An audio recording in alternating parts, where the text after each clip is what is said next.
Welcome to Spooky AS. I am your host, Eric Dwinnells, and if you noticed, I did not say the full name of the show on this episode, and that's because this episode is a little bit different for a couple of reasons. The first reason is I got a voicemail from my young niece last week, and she was complaining about my potty mouth on the podcast. Apparently, she had gone to my sister and said, "Hey, I want to listen to Uncle Eric's podcast." And my sister said, "Yeah, it's a little spooky, but it's your uncle, so I'm sure you'll know how to handle things." And she likes ghost shows and that kind of stuff anyway. So my sister agreed to let her do it. As I told my sister, the name of the show has 2 curse words right in it.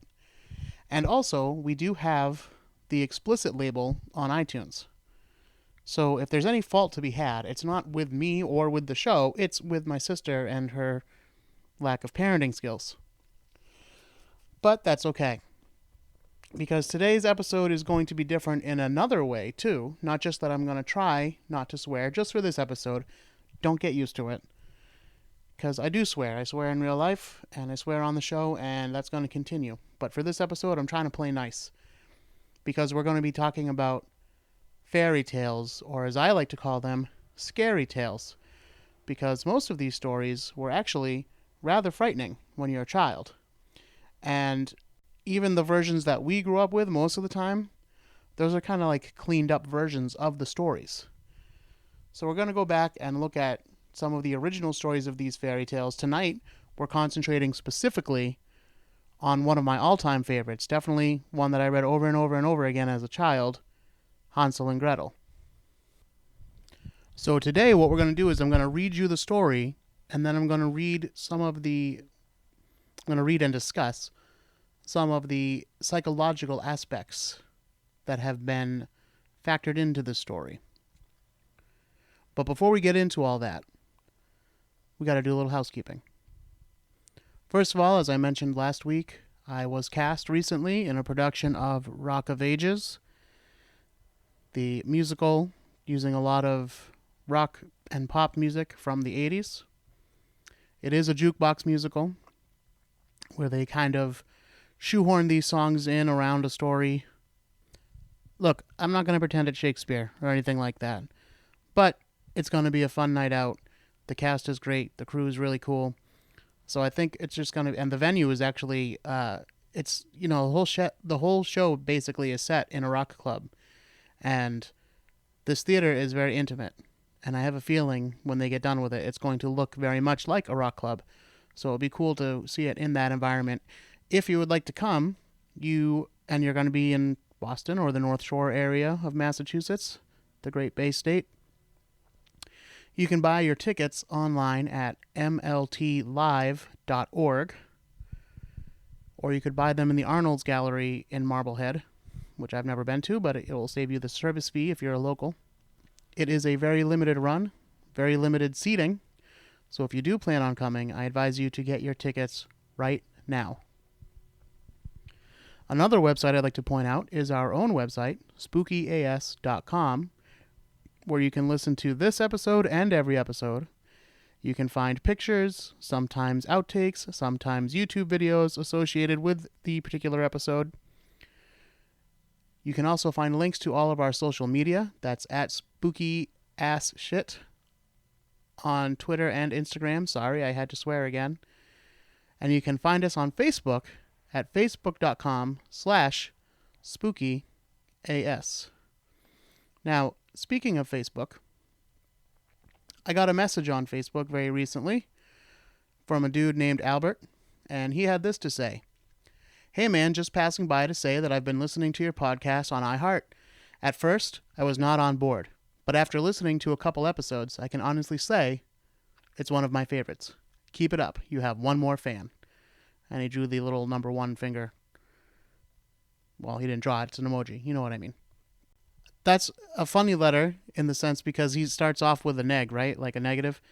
Like, yeah, when I first listened, I wasn't on board. But actually, I totally get that because this show is very laid back. I don't take myself too seriously. The guests don't take themselves too seriously. And, of course, we don't usually take the subjects too seriously. And I think really that laid-back attitude might turn off a lot of people. But this is proof. If you stick with us, like Stockholm Syndrome, eventually you'll learn to love us. So I appreciate that, Albert.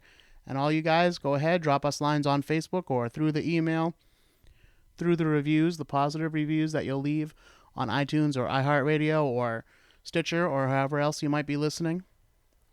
That's always appreciated. Please subscribe, rate, and review the show and spread the word to all your friends. I've had plenty of shows like that where I've listened to, I think the biggest example is My Favorite Murder, which I believe I've discussed on the show before. I do like that show, but after listening to the first episode or two, I wasn't so sure about it. I liked the info that they gave, but they took forever to get to the topic of the murders. They would just ramble on about nonsense, kind of like I'm doing right now. But they would do it for a good 30, 40 minutes sometimes. And then I was a little turned off by the name of the show. I thought it was a little disrespectful to the victims. And the tone of the show also, I thought was a little disrespectful, but after I got a few episodes in, I realized it really isn't that way. And if you listen to it, you'll know what I mean. But I think sometimes you just got to give things a bit of a chance. Another thing I was like that with, not a podcast, but the TV show Sifl and Olly.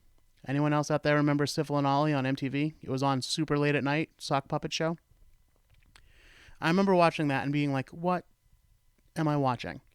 But it was on after Beavis and Butthead or something late at night. So I'd leave it on. And after a few episodes, I kind of liked the repetition, like it was the same setup every time, basically. And then I just found it really, really funny. And I still do to this day. I love Sifl and Olly. So sometimes you just gotta stick with things, that's all. All right, now let's start talking about Hansel and Gretel. Like I said, I loved this story when I was a kid. We had it in a collection of fairy tales, one of those big giant books, possibly the Brothers Grimm.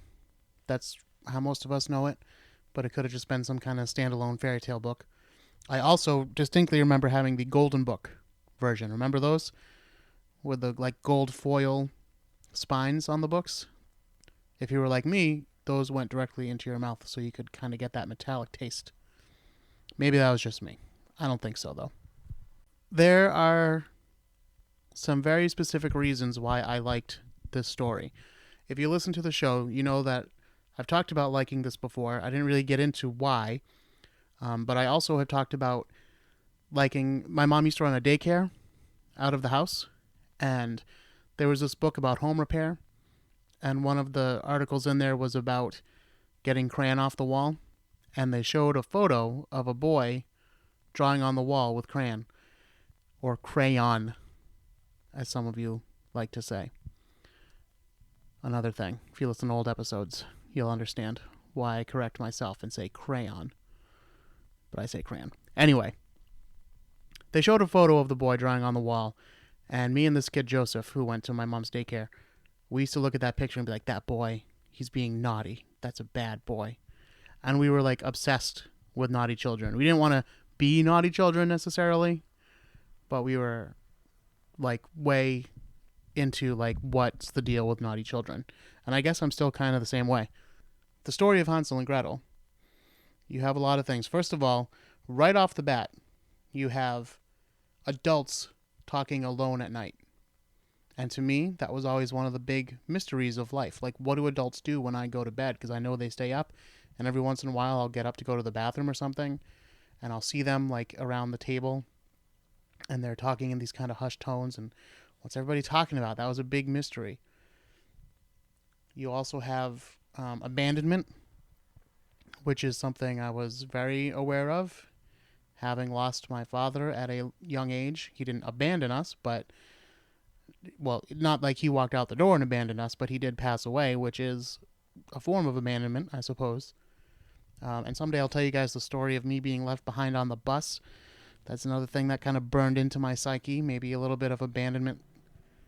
But I also enjoyed that the children in the story are very smart. I'm assuming I'm not spoiling the story for anybody, by the way. I'm assuming you all know, essentially, the story of Hansel and Gretel. I'm going to read the full story in a minute, but I guess this is your warning to skip ahead a few minutes. if you haven't heard the story and you don't want it spoiled for you. So the children in the story are very smart. They find their way in and then out of danger. And then you have the candy house. Who doesn't love a good candy house? That'd be amazing if you came upon a candy house like that. And then, of course, there's the witch.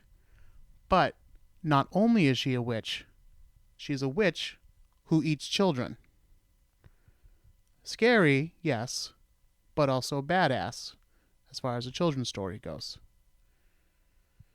And, of course, the way they get out of this trouble with the witch is they burn her in the oven. And also, of course, ultimately, the story has a happy ending, I say with a question mark. I guess it is a happy ending, but it's also kind of a messed up ending. I don't know. Maybe let's read the story, and you can judge it for yourself.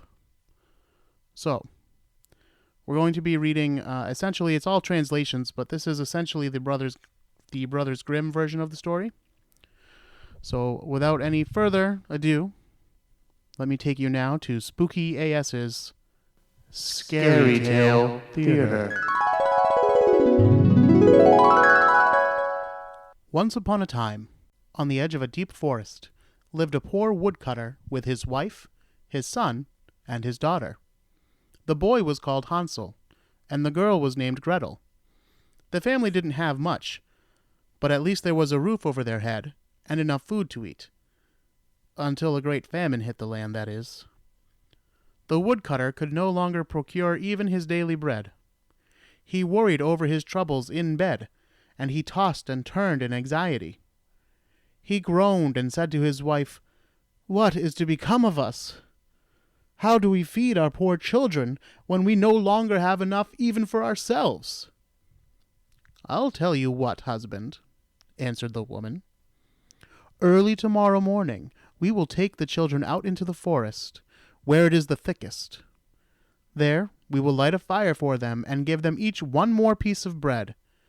And then we will make an excuse to go and leave them alone. They will not find their way home again, and we shall be rid of them." "No, wife," said the man. "I will not do that. How could I bear to leave my children alone in the forest? The wild animals would soon come and tear them to pieces."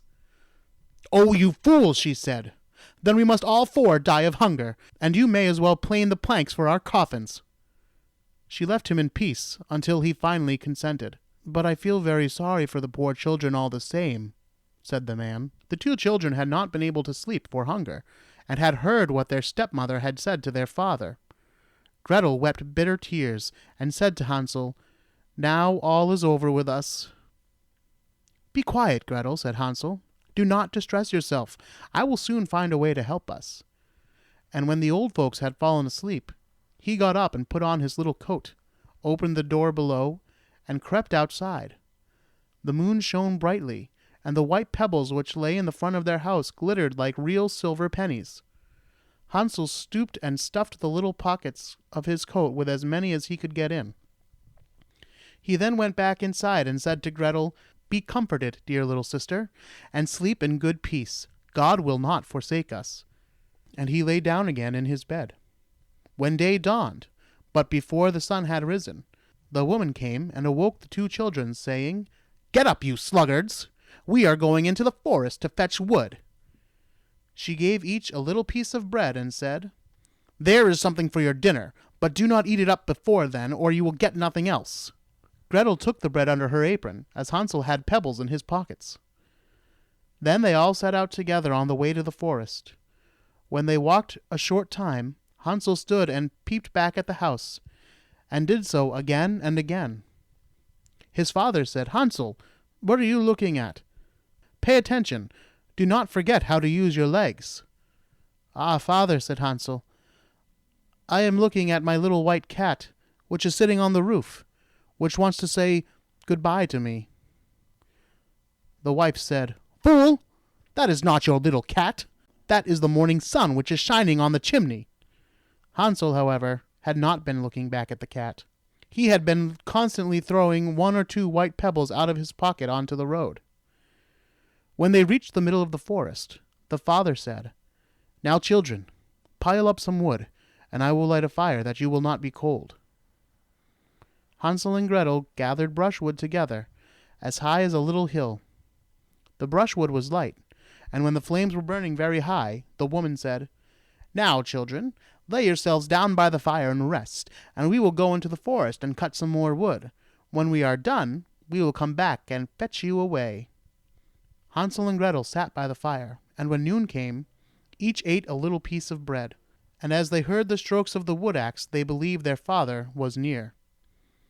It was not the axe, however, but a branch which he had fastened to a withered tree, which the wind was blowing backwards and forwards. And as they had been sitting such a long time, their eyes closed with fatigue, and they fell fast asleep.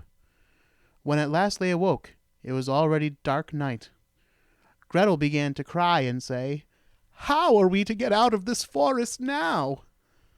But Hansel comforted her and said, "Just wait a little, until the moon has risen, and we will soon find the way."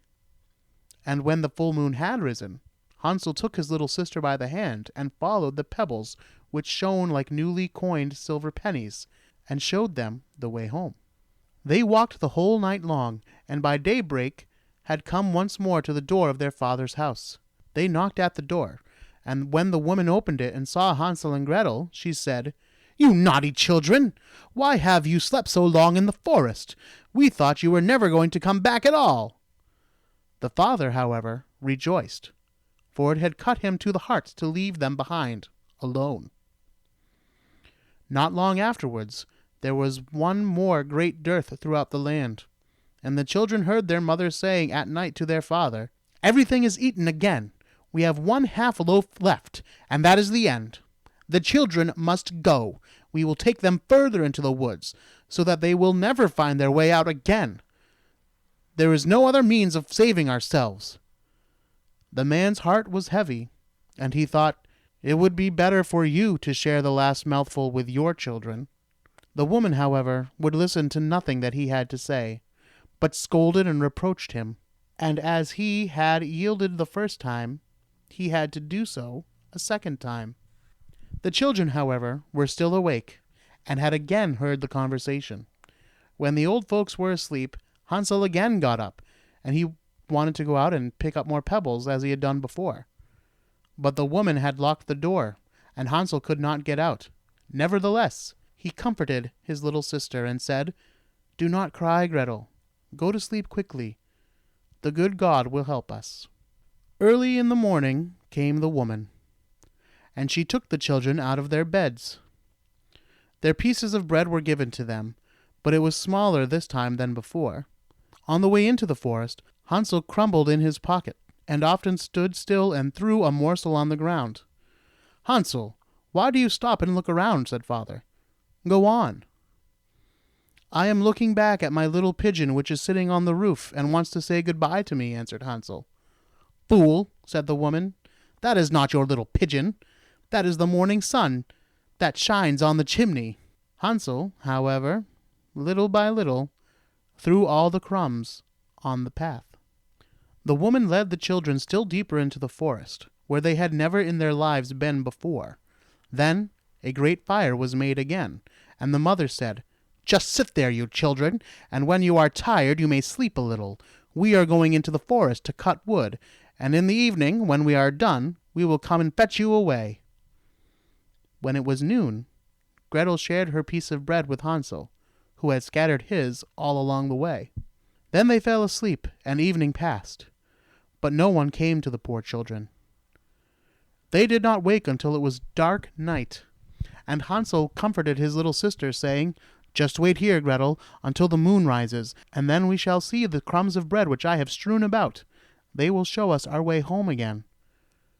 When the moon came, they set out, but they found no crumbs. For many thousands of birds which fly about in the forest and in the fields had picked them up and eaten them. Hansel said to Gretel, "We shall soon find a way." But they did not find it. They walked the whole night and all the next day too, from morning till evening, but they did not get out of the forest, and they were very hungry. for they had nothing to eat but 2 or 3 berries which had grown on the ground. And as they were so weary that their legs would carry them no longer, they lay down beneath the tree and fell asleep. It was now 3 mornings since they had left their father's house. They began to walk again, but they always came deeper and deeper into the forest, and if help did not come soon, they must die of hunger and weariness. It was midday when they saw a beautiful snow-white bird sitting on a bough, which sang so delightfully that they stood still and listened to it. When its song was over, it spread its wings and flew before them. They followed it until they reached a little house, on the roof of which the bird alighted. When they approached the little house, they saw that it was built of bread and covered with cakes, and the windows were made of clear sugar. "We will set to work on that," said Hansel, "and have a good meal. I will eat a bit of the roof, and you, Gretel, you can eat some of the window, and it will taste sweet." Hansel reached above and broke off a little of the roof to try how it tasted, and Gretel leant against the window and nibbled at its panes. Then a soft voice cried from the parlor, "Nibble, nibble, gnaw, gnaw. Who is nibbling at my little house?" The children answered, "The wind. The wind, only the heaven-born wind," and went on eating without disturbing themselves. Hansel, who liked the taste of the roof, tore down a great piece of it, and Gretel pushed out the whole of one round window pane, sat down, and enjoyed herself with it. Suddenly the door opened, and a woman as old as the hills, who supported herself on crutches, came creeping out. Hansel and Gretel were so terribly frightened that they let fall what they had in their hands. The old woman, however, nodded her head and said, "Oh, you dear children, who has brought you here? Do come in and stay with me. No harm shall happen to you." She took them both by the hand and led them into her little house. Then good food was set before them, milk and pancakes, with sugar, apples, and nuts. Afterwards, 2 pretty little beds were covered with clean white linen, and Hansel and Gretel lay down in them, and they thought they were in heaven. The old woman, however, had only pretended to be so kind. She was, in reality, a wicked witch. She lay wait in this forest for children, and had only built her little house out of bread in order to entice them there. When a child fell into her power, she killed it, cooked it, and ate it, and that was a feast day with her. Witches have red eyes, and cannot see far, but they have a keen scent like the beasts, and are aware when human beings draw near. When Hansel and Gretel came into her neighborhood, she laughed with malice, and said mockingly, "I'll have them. They shall not escape me again." Early in the morning, before the children were awake, she was already up, and when she saw both of them sleeping and looking so pretty, with their plump rosy cheeks, she muttered to herself, "That will be a dainty mouthful." She then seized Hansel with her shriveled hand, and carried him into a little stable, and locked him behind a grated door. Scream as he might, it would not help him. She went to Gretel, shook her till she awoke, and cried, "Get up, lazy thing! Fetch some water, and cook something good for your brother. He is in the stable outside, and he is to be made fat. When he is fat, I will eat him." Gretel began to weep bitterly, but it was all in vain, for she was forced to do what the wicked witch commanded. And now the best of food was cooked for poor Hansel, but Gretel got nothing but crab shells. Every morning the woman crept to the little stable and cried, "Hansel, stretch out your finger that I may feel if you will soon be fat." Hansel, however, stretched out a little bone to her. The old woman, who had dim eyes, could not see it, and thought it was Hansel's finger, and was astonished that there was no way of fattening him up. Then 4 weeks had gone by, and Hansel still remained thin. She was seized with impatience, and could wait no longer. "Now then, Gretel," she cried to the girl, "stir yourself, and bring some water. Let Hansel be fat or lean, tomorrow I will kill him and cook him." "Ugh, and how the poor little sister did lament when she had to fetch that water, and how her tears did flow down her cheeks. "Dear God, do help us," she cried. "If the wild beasts in the forest had devoured us, we should, at any rate, have died together." "Just keep your noise to yourself," said the old woman.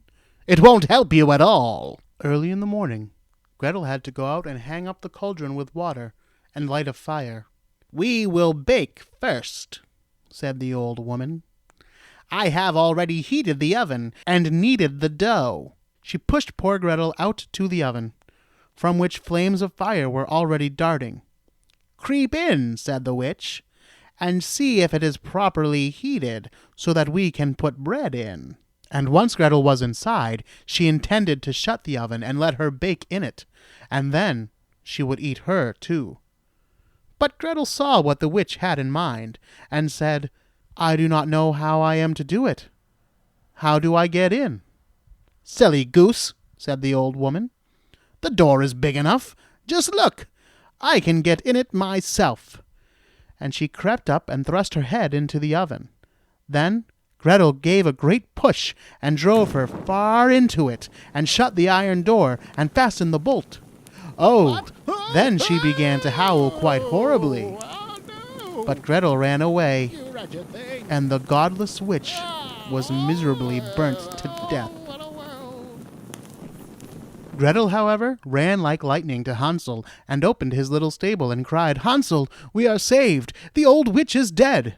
Then Hansel sprang up like a bird from its cage when the door was opened. How they did rejoice and embrace each other, and dance about and kiss each other. And as they no longer had any need to fear her, they went into the witch's house, and in every corner there stood chests full of pearls and other jewels. "These are far better than pebbles," said Hansel, and thrust into his pockets whatever could be got in, and Gretel said, "I too will take something home with me," and filled her pinafore full. "But now we must be off," said Hansel, "that we may get out of this witch's forest." When they had walked for 2 hours, they came to a great stretch of water. "We cannot cross it," said Hansel. "I see no foot-plank, no bridge." "And there is no ferry," answered Gretel. "But a white duck is swimming there. If I ask her, she will help us over." Then she cried, little duck, dost thou see Hansel and Gretel are waiting for thee? There's never a plank or a bridge in sight. Take us across on thy back so white." The duck came to them, and Hansel seated himself on its back. He told his sister to sit by him. "No," replied Gretel, "that would be too heavy for the little duck. She shall take us across, one after another." And the good little duck did so. And when they were safely on the other side, and they had walked for a short time, the forest seemed to be more and more familiar to them. At length they saw, far away, their father's house. Then they began to run, and rushed into the parlor, and threw themselves around their father's neck. The man had not known one happy hour since he had left the children in the forest. The woman, however, was dead. Gretel emptied her pinafore until the pearls and precious stones were all about the room. And Hansel threw one handful after another out of his pocket to add to them. Then all anxiety was at an end, and they lived together in perfect happiness. My tale is done. There runs a mouse. Whosoever catches it may make himself a big fur cap out of it. And so ends the story of Hansel and Gretel with its bizarre little mouse ending. So now let's take a look at what the psychologists have to say about the story of Hansel and Gretel. Now, some of these points I agree with, and some of them I think they're kind of pulling them out of thin air. But we're going to talk about them. Let's begin with, like I said, a lot of this comes from the text Uses of Enchantment by Bruno Bettelheim. If you've taken any psychology classes, I'm told this is a very popular book in those circles, explaining fairy tales and what they do for children, how they work, and all that. But again, some of the ideas that he brings up, I'm like, where would you get that from? Some of them make a little more sense. But let's go right down the line. Poverty. In this story, poverty is featured heavily, and we see that poverty and deprivation do not improve a man's character, but rather make him more selfish, less sensitive to the suffering of others, and thus more prone to embark on evil deeds. We see this clearly in the figure of the father, who ostensibly loves his children, and you can see that when he talks to the wife and he says that he doesn't want to murder them, and then the wife says, well, if we don't leave them out in the woods to starve and be rid of them, then we're all going to starve. At least if we leave them in the woods, maybe they got a chance. Who knows? But we'll get to live. So the father becomes selfish and thinks of himself and thinks of himself before his children. This is not a family that's going to be able to pull themselves up by their bootstraps. These are desperate times for these people. Now we're going to talk about the good mother and the bad mother. These are big psychological concepts that we're not going to be able to get into fully here because it's a really complicated thesis and all that. But we're going to discuss it a little bit. And also the biological mother versus the stepmother. The stepmother in this story is presented only in a very harsh light. And this is, according to our friend Bruno, this is because the stepmother was shaped by ambivalence towards the biological mother. The wicked stepmother represents the unconscious hatred, fear, and resentment towards the children's biological mother, who was also loved and idealized. So through her absence, she became like this mythical figure that the children love and worship. So incomplete were these two images that the unconscious split them apart and presented one as the good real mother and one as the wicked stepmother. A bad woman who usurped the good mother's place in the family. Now, of course, abuse is not reserved for biological parents or step-parents, and love is not the strict property of biological parents to biological children. But it is a fact that step-parents are more likely to abuse their children than our biological parents. We see this time and time again in fairy tales, and especially a wicked stepmother. We don't hear about fathers too much. And part of that is because back in the olden times, the father would be out working or laboring or, serving somewhere, and he wouldn't really be a part of the household as much. He'd be kind of this shadow figure in the background of the family story. And although it's very common in these old fairy tales and, old Disney movies and stuff like that, I think you'd be hard-pressed to find many stories about wicked stepmothers written these days. And I think, in fact, we hear more about stepfathers being abusive or causing grief in the family than you hear about stepmothers. That part is pure speculation on my part. But I don't see many stories written that way these days. Another theme of the story is the independence of the children.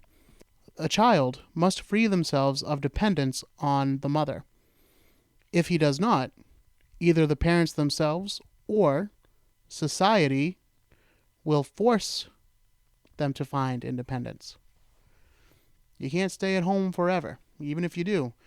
Eventually, at some point, they're going to pass away, and then what? Who are you going to turn to then? So that's what the story basically is promoting. And I think that's where that last line about the mouse comes from. Hey, if you can catch that mouse, you'll have a nice hat. Although you'd have to have a very tiny head indeed to make a hat for yourself out of a little mouse. There is even, according to Bettelheim, some symbolism in the trails which Hansel leaves. The first trail of rocks shows good use of his intelligence, but it also shows us his limitations and denial, because he can only mark the trail to get home.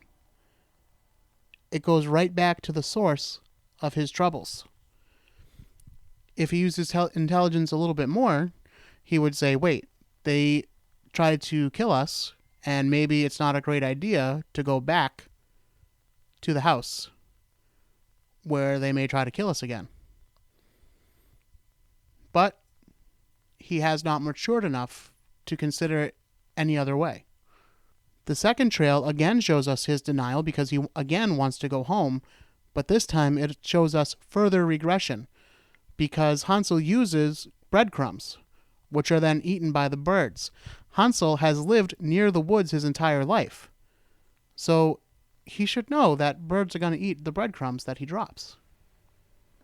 Because he is regressing, going to a more immature, primitive form, at this point, he's going back to even a younger child who's dependent fully on the parents.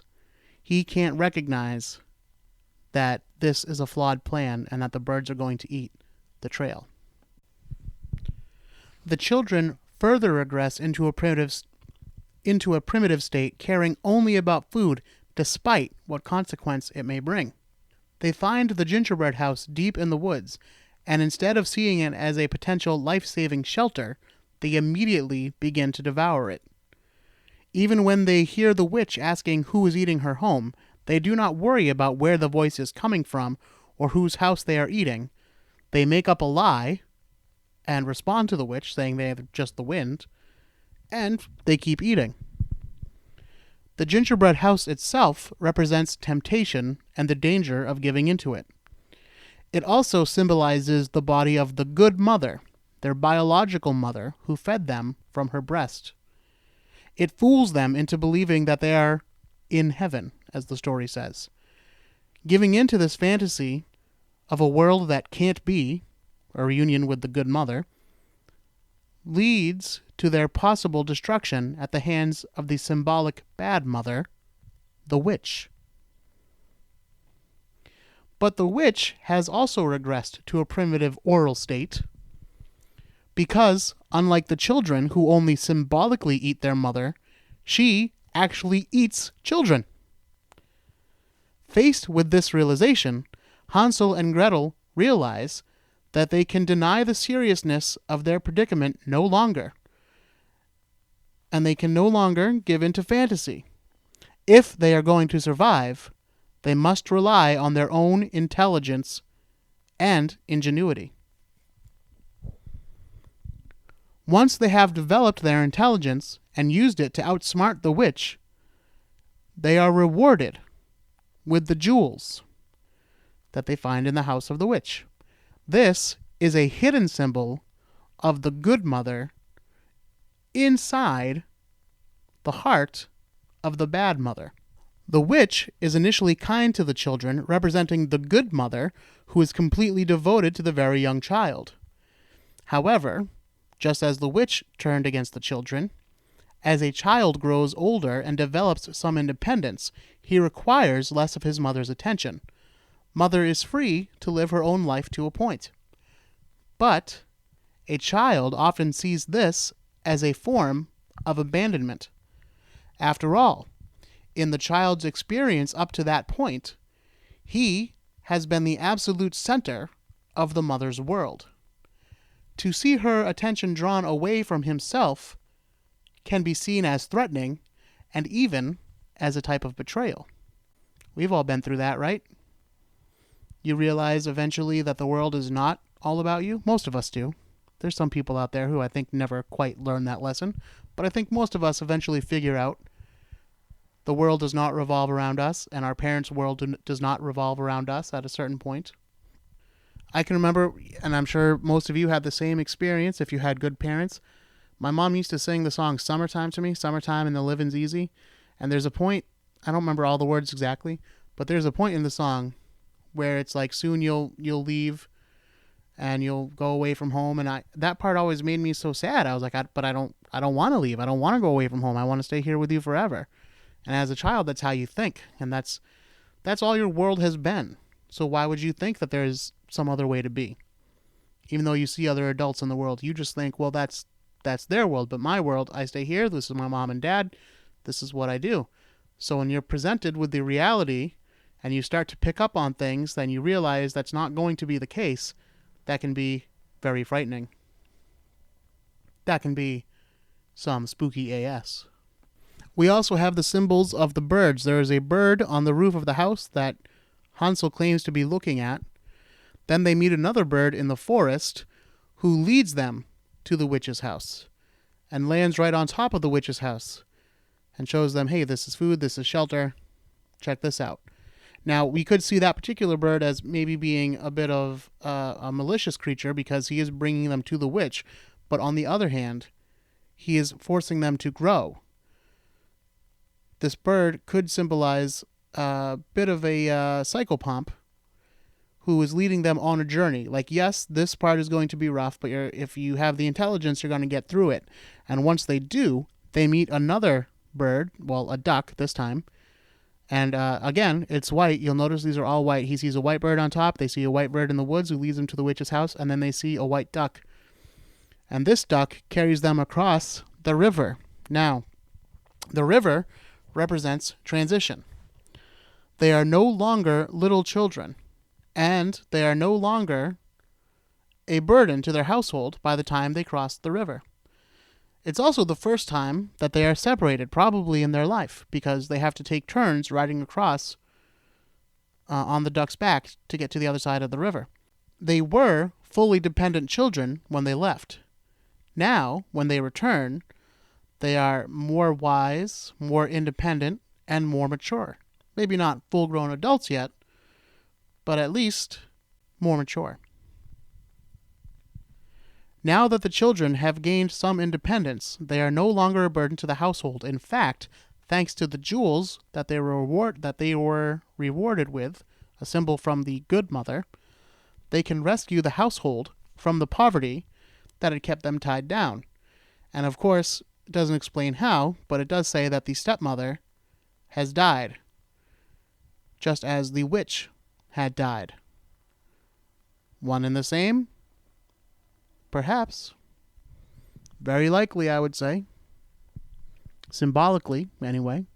So that wraps it up for the story of Hansel and Gretel. Again, I know this was a different kind of episode than we normally do, but I thought we talked about ghosts and murders and all that stuff a lot lately. So every once in a while, I like to do something a little bit lighter, like we did the Garfield Halloween special and stuff like that. So every once in a while, we toss these ones in there. Let me know what you thought about it. Tell me if you liked it or not. Should we do more scary tales, or should this be the first and only scary tale that we present on Spooky AS? You can let me know by visiting the website, spookyas.com. There is a contact section, and you can contact me there. You could also find me on Twitter or Instagram at spookyassshit. That's spookyassshit. Or you could drop me a message on Facebook at facebook.com/spookyas. And until next time, don't be afraid.